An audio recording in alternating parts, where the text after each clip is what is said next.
दुरितानि परासुव यद्भद्रं तन्न आसुव।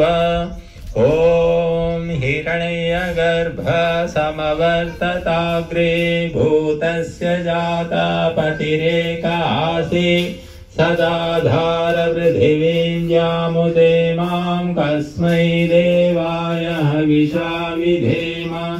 ॐ य आत्मदा बलदा यस्य विश्व उपासते प्रशिशं यस्य देवाः यस्य छायामृतं यस्य मृत्युः कस्मै देवाय हविषा विधेम।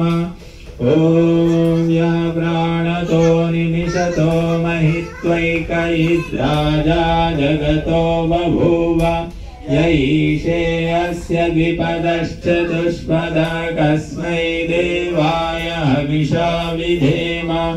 ॐ येन द्यौरुग्रा पृथिवी च दृढा येन स्वस्तभितो येन नाकः यो अन्तरिक्षे रजसो विमानः कस्मै देवाय हविषा विधेम।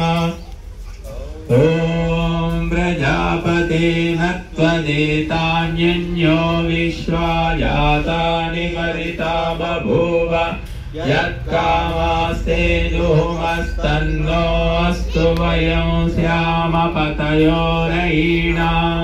ॐ स नो बन्धुर्जनिता सविधाता धामानि वेद भुवनानि विश्वा यत्र देवामृतमानशानास्तृतीये धामन्नध्यैरयन्त।